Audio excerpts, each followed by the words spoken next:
Hello, வணக்கம். அஸ்ஸலாமு அலைக்கும் வரஹ்மத்துல்லாஹி வரகாத்துஹு.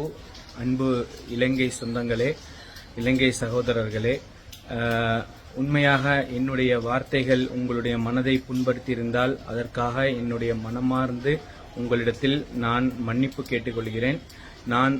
எனக்கு இலங்கையோ இலங்கை மக்களையோ புண்படுத்த வேண்டும் என்ற நோக்கமோ இதோ கிடையாது. எனக்கு நாங்கள் இலங்கையில் 3 நாட்கள் ஏர்போர்ட்ல தங்கியிருந்து போன்றதெல்லாம் அங்கப்பட்ட சிரமங்கள்லாம் பட்டு வந்ததெல்லாம் உண்மைதான்.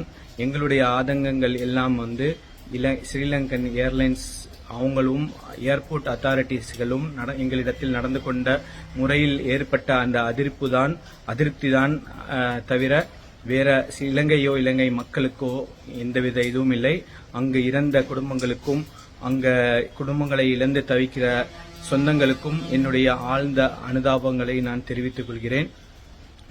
நான் சோசியல் மீடியாவில் ஒரு ஆக்டிவா இருக்கக்கூடியவர் கிடையாது. எனக்கு ஒரு வேலிடான ஃபேஸ்புக் அக்கவுண்ட் கூட இல்லை. மீனிங் ஃபேஸ்புக் அக்கவுண்ட் இருக்கு, ரொம்ப காலமா நான் அதை யூஸ் பண்ணல. அதை நான் டெலீட் பண்ணி தான் வச்சிருந்தேன். இப்ப என்னுடைய நண்பர்கள் இங்கு நான் அங்க கொழும்புல இருந்த சமயம் இருந்து பேட்டி கொடுத்த வரைக்கும் அங்க ஸ்ரீலங்கால என்ன நடந்தது, ஃபிளட் வந்தது சம்பந்தமா எனக்கு எந்த ஒரு அறிவிப்போ எதுவுமே தெரியல. இதை அங்க உள்ள ஸ்ரீலங்கன் ஏர்போர்ட்ஸ் அத்தாரிட்டிகளும் எங்களிடத்துல சரியா அதனுடைய வெளிப்பாடுகளை எங்களுக்கு சரியா பகிரவும் இல்லை. அவங்க எங்களை நாங்க இருந்த சமயத்துல எல்லா ஏர்லைன்ஸும் ஆப்ரேட் ஆயிட்டு இருந்தது. எமிரேட்ஸ், எத்திஹாத், இது இண்டிகோ, எல்லா ஏர்லைன்ஸும் ஆப்ரேட் ஆயிட்டு இருந்தது. ஸ்ரீலங்கன் ஏர்லைன்ஸ் மட்டும்தான் அவங்க மட்டும் தான் கேன்சல் பண்ணிட்டு இருந்தாங்க. அதுக்குள்ள சரியான காரணங்கள் அவங்கள்ட்ட கேட்டா அதுக்கு அவங்க காரணங்கள் எங்களிடத்துல தரல, எங்களை புறக்கணிச்சாங்க.